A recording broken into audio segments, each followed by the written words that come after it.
Good morning, everybody. Apparently, we're having some technical difficulties, but at least we've got one side that works, the right side, if you will. There's two scriptures for today. One's from 1 Corinthians chapter 15, verse 10. By the grace of God, I am what I am, and his grace towards me was not in vain. On the contrary, I worked harder than any of them, though it was not I, but the grace of God that is with me. Second scripture is from the book of Romans, chapter 6, verse 14. For sin will have no dominion over you, since you are not under law, but under grace. I thought long and hard this week about what I was going to talk about for the sermon. And I figured that grace was a good topic. The scripture from Romans resonates with something that I heard, and it makes a lot of sense. When you realize the gospel is not about cutting off sin, it's about loving God so much you no longer want to sin. Imagine that temptation of sin is no longer an issue. It's nothing more than an inconvenient fly that pesters you every now and then, but it doesn't command you like sin does. For the longest time, I never really understood what grace was. It was just this big ominous word that was like, what really does that mean? And it reminded me that I felt the same way about love. This big ominous thing. You know, my parents were married for 40 plus years. And I thought, I guess love is what it is, just love. And it wasn't until that woman right there explained to me that there were 5 different kinds of love language. And I know I've been through this before, but, you know, there's acts of service, gifts, words of affirmation, quality time, and physical touch. And that made sense to me.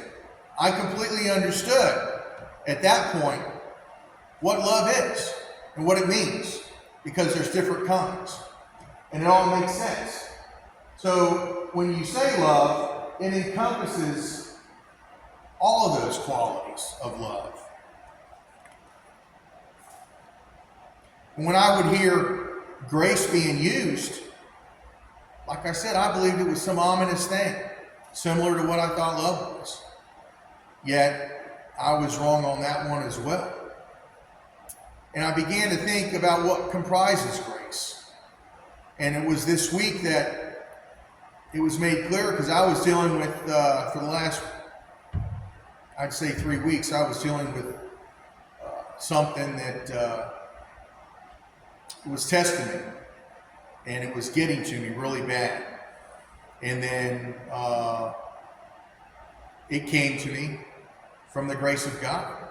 And I looked at that issue that I was dealing with, and through that, I understood exactly what grace is.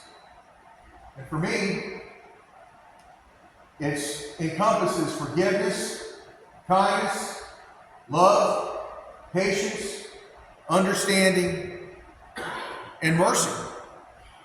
All of it. It's not just one thing, it's all of it. Allowing grace to take hold and grow in us leads us to become what James 1:19 states. Let everyone be quick to listen, slow to speak, and slow to anger. By focusing on grace, we are more likely to live that scripture from James. Now, look at that. Look at the qualities of grace. It means you're calm, you're tempered, you're non-judgmental, which are very quick reactions that we have in anything that we encounter that doesn't go the way we expect it to. It's a calm, assured way of living that knows that, or that we realize we have an impact. We don't have to react. We just have to take a step back and observe what's going on, and hopefully be the foundation that whatever's happening, we can make a change just by being there. How many times have we been in a situation where we were quick to judge, and then we found out we were wrong because we didn't completely understand, because we didn't have the patience to observe and learn?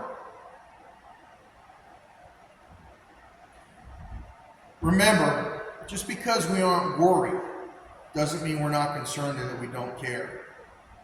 And I believe that grace is the essence of being a Christian. It takes practice. It takes effort. And I honestly believe that if you do have grace, you're calm. Nothing's going to affect you, in the sense that you realize that things happen, but you know that God is in charge, and you know that God is with you, and you're not alone. And you have to give it to Him. And when I say give it to Him, it's the sense that you're not going to let it bother you and control you. But with grace, it's already done. And I don't mean that in the sense that you're just going through life wherewith not and whatever, like nothing matters. It's just that you understand that you are, in a sense, in control because you gave it to God. You're at peace with whatever happens, because you know it's not our timetable, it's His. And the things that happen to us make us stronger. It's like this issue I was dealing with for the last 3.5, 4 weeks. It was tearing me apart. It truly was, because I wasn't sure of the direction I needed to go. I thought if I go this way, I'm going to disappoint God. But was I truly ever in charge? No. He already knew what the answer was. I just had to go through that trial to understand what grace is. And it's made the world a difference for me. I'm no longer worried about what I was worried about, because I know that I'm on the path I need to be. Christ said to the disciples in Matthew 7, verse 12, "So whatever you wish others would do unto you, do unto others." I realize that sometimes we think too hard trying to understand. And for me, it was like not seeing the forest because of the trees. Sometimes we get so focused on an issue, we get distracted, we get lost in the issue itself. And I'm not saying that the issue isn't important. I'm just saying that sometimes we should take a step back and reevaluate. And grace, to me, now makes complete sense. Now, God's grace towards us is very clear. God is everything. God does everything. And God gives everything. Everything that we are and all the potential that we have has been given to us by God. The only holdback is us. Are we willing to accept God's grace? Are we willing to trust God? Are we willing to be a conduit, an instrument for Him by emulating the grace that He has bestowed upon us? That's a big ask, because we have to realize we have to let go. We're not the ones in control. Yeah, we make decisions, but remember, God's timeline is His timeline, and the things that we encounter, He's involved with.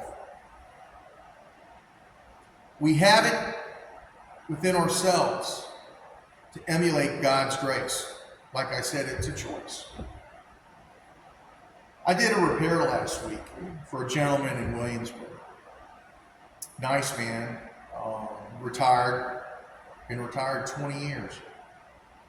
He sings in a choir, and he's in a barbershop quartet, which I thought was amazing. And I asked him, I said, so do you wear the outfit, that they wear? And he's like, no, the only thing we wear is suspenders. We don't wear the straw hats or the striped shirts. And we got to talking, and he's actually involved with hospice. He goes and he sings to the patients. And I thought that was amazing.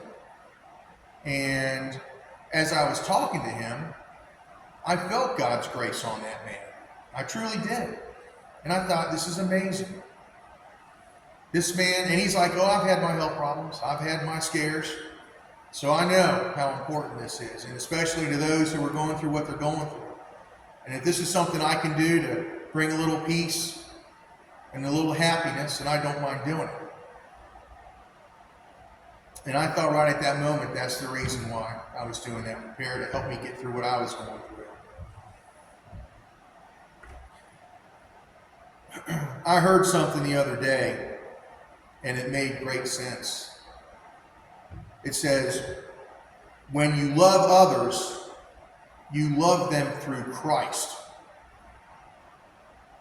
That's another way of saying that we are using the grace that we've been given. To use it, and by using it, our actions demonstrate the love that Christ has for all of us. And to not share that with others is a rather selfish thing, don't you think?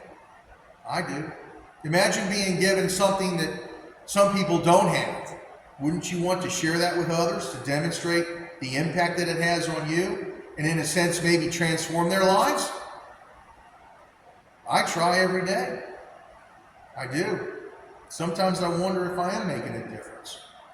And then I decide that I'm not going to wonder anymore, because if it makes a difference, then it's up to God at that point to carry that task and help that person.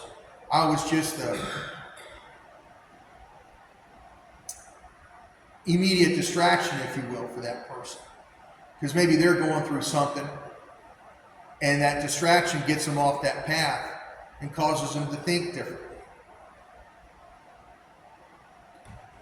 So I would just say that let's remember that grace encompasses forgiveness.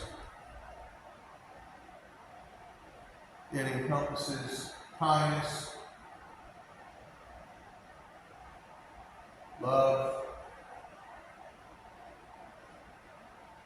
patience, understanding, and mercy.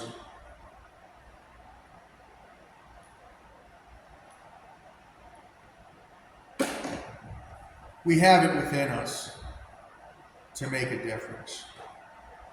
And if we understand that we encompass all the qualities that are required to bestow love, understanding, patience, mercy, kindness to others, and forgiveness.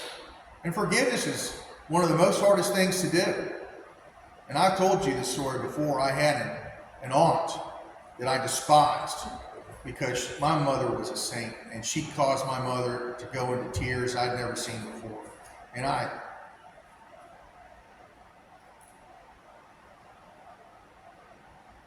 it took me 25 years to forgive that woman. And you know what did it? I remembered that my mom forgave her. So who was I to hold a grudge? And I held it for 25 years. And when I let it go, I felt a huge relief. That baggage I bore for those 25 years. And I think about the 25 years I lost, that I could have felt lighter. Instead, it was a focus of my attention when it shouldn't have been. But I'm better for it, because that lesson taught me not to hold a grudge. It taught me to show grace to others. And I can't believe it took me this long, 58 years plus, to figure out what grace meant. But, you know, we all go through difficult times, and we get through them, and they leave a little imprint on us to some extent. But those imprints are reminders that we got through it, and that we can do so much more if we're willing to accept God's good grace and understand that we have the capabilities to make the difference. What's that? That's amazing grace, isn't it? And that was once again, that's divine intervention, folks. I had no idea that's what